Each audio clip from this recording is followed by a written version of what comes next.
Hey, good morning, people. It's your girl, Kimberly D, and thanks for doing life with me. Thanks for coming back and checking out this video with me. If you haven't already, I'd ask you to please like, subscribe, and leave a comment. I'm just out here sitting out on the patio, just chilling, just trying to enjoy some of what God's created before my day really gets started.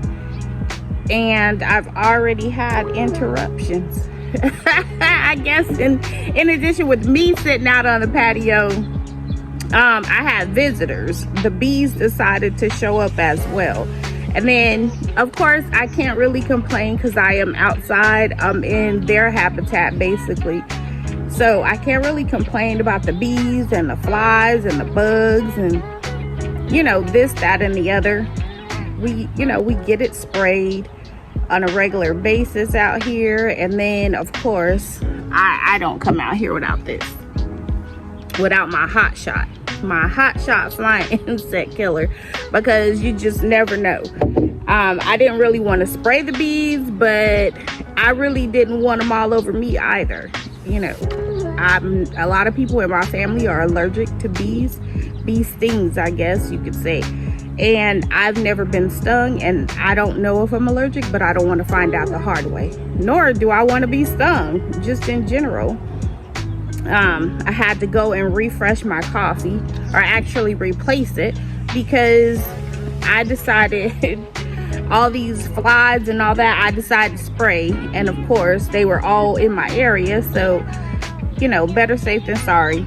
I wasn't sure if the spray got in my coffee, so I just decided to make some new coffee. And this morning I'm drinking Donut House, and it's actually pretty good. And of course, you guys already know that I like my generic brand, so it is from a generic brand, but it's still pretty good. I don't mind buying name brand at all, but coffee is expensive. And if you drink coffee on a regular basis, it could get pretty pricey. For those connoisseurs that love it and they have their, you know, they're willing to pay the price, good for you. But it doesn't matter to me. If it tastes good, I'm with it. Y'all already know.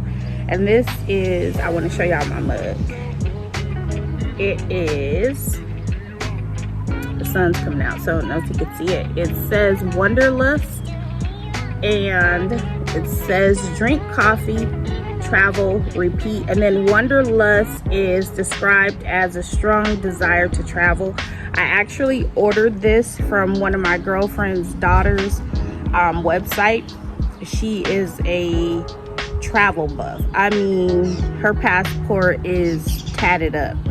The girl travels. She'll travel alone. She travels in and out of the country, around the states. It doesn't matter. If she desires it, she does it. And to take it a step further, she even started working for an airline who pays her to travel. So if you love something, find a way to do it for free. That's the best way to do things, in my opinion. If it's free, it's for me. Now, everything don't line up with that, but overall, if it's free, it's for me. That used to be one of my taglines when I sold Mary Kay, or when I offered Mary Kay, however you want to put it. But yeah, that was one of my taglines. This morning, what do you guys have going on? It's Friday morning. I know it's payday somewhere, Friday. So what do you guys have going on this lovely Friday morning? Let me know. Let me know in the comments what you have going on for the weekend. What do I have going on for the weekend? I have a birthday dinner. One of my sister cousins, she had a birthday on last week. And of course, we didn't celebrate because we had that crazy windstorm that kind of just ran through here and kind of messed up a lot of things, a lot of trees down. Of course, our yard, like I said, it was tossed like a salad. So we'll be putting that back together, doing some cleanup tomorrow. I'm not doing it today. Today is gonna be more of a relaxed day and kind of do what you want to do day. It's not gonna be a lot of cleaning going on today. We'll save that for tomorrow so that we can get up, get it early, get it done early, no interruptions, just kind of hit it and quit it. But today is more of a relaxed day, of course, until later on. And then on tomorrow night is the dinner party. So that'll be nice. We're going to a restaurant that I've never been to before. I believe it's called Rigatoni's. So let me know in the comments as well if you've ever been to Rigatoni's, what your favorite meal was, if you enjoyed it. Just let me know.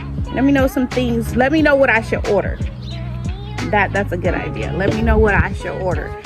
And that's pretty much what I have going on this weekend. Everything else is just going to be business as usual for the rest of the weekend. You know, service on Sunday and whatever else comes into play. But outside of that, what do I have going on right now? I am still in my microblading eyebrow situation or experience. Let's say that's not a situation, it's an experience that I'm very grateful to be enjoying. It was something that my sister actually had it done almost a year ago, and I really loved her results. And I know her. She's so, you know, she's sneaky. Like, you gotta watch her. But I had a feeling she would do something like this. Like I said in a previous video that I'll probably add it in with this one, but it was in a previous video that I just kind of knew it. You know, she told me we were gonna go have facials, and I'm thinking, oh, girls day, you know, I'm down for that. Having facials, just chilling out, hanging out with the girls. And we get to the location and she says, you know, it's a residential, so of course I'm thinking, we're all gonna have, first of all, everybody didn't show up. It was just her and I. So I'm like, okay, where's everyone else? And she made reasons or excuses as to why they weren't there. And then we get to this residential location and I'm like, okay, it's a residential, but it's cool, you know, everybody's working from home, so I'm with it. And she tells me that it's not really going to be a facial, it's for me to have my eyebrows done. And so of course I was shocked, but I kind of knew it already in the back of my mind, so I was super excited about it and nervous all at the same time, because of course I anticipated there would be some discomfort involved, which there was. It wasn't painful, it was just discomfort, you know. It wasn't pressure, it was just something that I've not experienced before. So like I told the technician, it wasn't like going to the dentist, because of course you can tell I have braces, and I don't know about you, but the dentist is not my favorite place to be. And not just because it's painful, it's just the unknowing of what's in store and the pain that may be involved. I'm just not a fan of going to the dentist. If you like going to the dentist, you let me know that in the comments as well, because yeah, that's not one of my favorite places to be, even though I'm there quite often due to having braces. Hopefully this year, I know we're nearing the end of the year, but I have an appointment in a couple of weeks, and hopefully we'll be getting rid of these things. It's been almost 2 years and I'm kind of over it. I'm ready for them to go. You know, I did it for personal reasons, I guess, because one of my brothers was like, really, sis, like, you way too old to be thinking about braces at this point. And it's so funny because after he made that statement, a few months later, he texts me and lets me know all the medical or dental procedures that he's had. And I'm like, really, bro? I thought we were too old for that. But whatever. You know, a lot of times people have comments on things that they haven't been through, and then it's different once they actually experience the situation. Then they have a different outlook, and I guess that's just life, you know, life in general. But going back to my eyebrows, I'm enjoying them. I'm on day 7. And from what I've been informed is that this is the itchy stage, the scabbing stage. I guess day 5 through 7, possibly 4 through 7 is the scabby itchy stage, and they're not so much scabby. I don't see, can you see them? They're still dark, so we passed the dark stage. It's like, I think there's 6 stages. The first stage, of course, is, oh my God, I love them. They're perfect. And then you move into, they're so dark. And I think I went through that stage. I might still be in there. There we go. They're so dark. Like, I kind of went through that stage. My husband even stated, wow, they're dark. I'm like, okay, that's normal. And then you move into the scabby itchy stage, and that's because they start to heal. So of course they start to scab. Whenever there's been a cut of some sort, you know, it has to heal, and generally a scab is the sign of healing. They're itchy. They're not so much scabby, but they are very tight. I can tell when I'm trying to move, you know, different, like move my face in different positions. They're very, very tight. So I guess that's kind of the same thing, but they are very itchy. And it's been a change in the sleeping, because I'm more of a side stomach sleeper. And in doing so, of course, you know, I'm trying not to touch them. You're not supposed to touch them at all. You can clean your face around them, but you're not supposed to touch them, get them wet, avoid sweating. And it's so funny because I always say that I don't really sweat. Even in workout times, I don't really sweat. That may not be a good thing, but it is what it is. But I can say that I've noticed sweating a lot. And it's like, okay, why am I sweating so much now that I have these eyebrows? You know, I'm in this process. I notice sweating a lot. But you dab. Dab, dab, dab. You don't wipe, scratch, you dab. But there has been some occasions where you have an itch, and instantly when you have an itch, you scratch it. So I've done that a couple of times, and I have to go check in the mirror like, oh my God, are my eyebrows still there? It's so funny, but it's real. And so, you know, you just check and make sure they're still there. There are so many bugs out here. I'm telling y'all, there are so many bugs. But I don't want to spray again because I don't want to lose my coffee again. But yeah, there's so many bugs out here. Just all kind of weird bugs. Like white flies, baby flies, big flies, bees, and who knows what else could be crawling around. But anyway, yeah, so that's it. I'm excited to get through the process to my 6-week checkup, where you go within, I believe it's 4 to 6 weeks, maybe it's 5 to 6 weeks, whatever it is. Within 6 weeks, I'm gonna go and have my retouch, because after the scabby itchy stage, you're supposed to go through the patchy stage, and that's when they kind of appear to have faded away. And so yeah, I'm anticipating that stage. I don't really want them to be patchy, but if that's the process, then it is what it is. But I believe that's the next stage. And then you get, it seems like there's one more stage after that, but I can't remember what it is right off. But I'm excited to get to my 6-week checkup and get them retouched, and whatever that healing process is, I'm not sure at that point if there is one or not. But it'll be a week prior to my 50th birthday, so they should be fabulous. I may get some lash extensions or not. I might just deal with one situation at a time, and either just use mascara, or I may get some strips.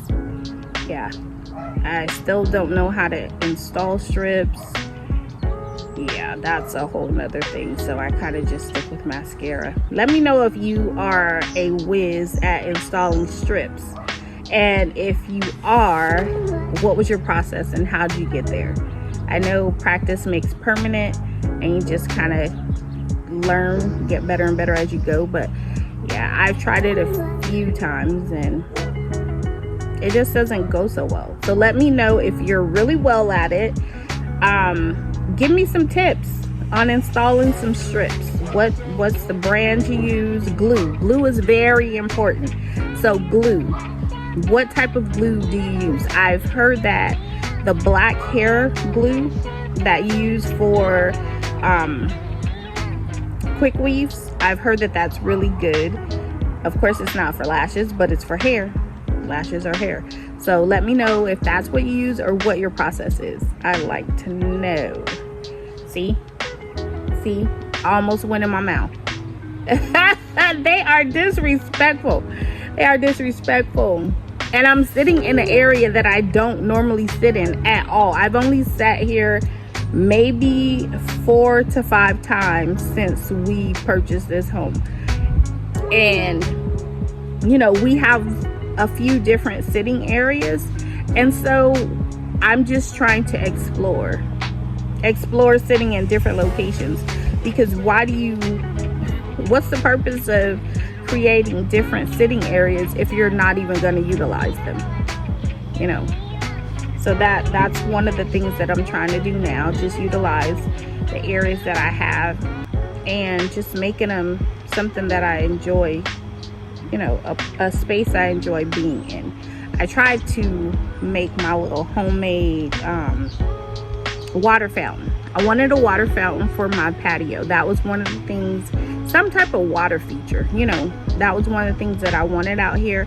And I don't know if you can hear it, but I took 2 pails that I had on the dog side and I glued them together.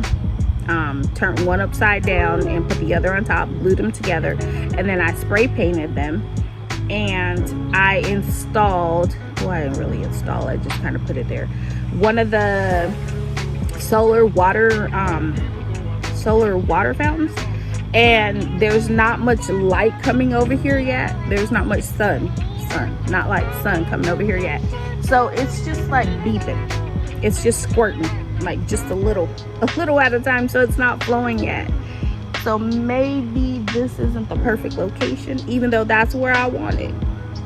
So my thoughts are, you know, it was a DIY. I enjoyed it. I did not film it, which I should have, but I enjoyed the process of it. I'm not so much enjoying the outcome. So let me know if you've ever created a DIY fountain and post some pictures. I want to see them. I'm not a quitter, so I'm willing to try it again, but I think I'm gonna put this one on the dog side because it goes with their area, the color scheme of their area, and there's more direct sun over there. So I think I'm gonna put him over there and either purchase a water feature, an actual water fountain over here, but I'm contemplating between just getting a solar one and dealing with the fact that we may have the same situation where it doesn't get sun all the time. Even though the ones that you purchase that come with solar, you can kind of move the solar panel to an area that it'll be more conducive to get more sun. I'm looking around and I don't really see where that area is going to be because it's really, really shaded. And I believe it's because we're against this brick wall here, and then the neighbors have a really big tree that blocks the sun. So in the morning time, this area stays shaded for a long time. And then later on, of course, it's full sun out here because we have no trees. But so yeah, I'm contemplating, am I going to purchase one that's solar, or if I'm just gonna get one that you plug in, an electric one. I don't really want to do an electric one because I don't really want to mix the electricity with the water And I know that sounds crazy, because if it was going to be a problem, they wouldn't sell it. So I know it won't be a problem. I just don't really want to have to run an electricity. I don't want to have to do any underground stuff, and I don't really want the plugs.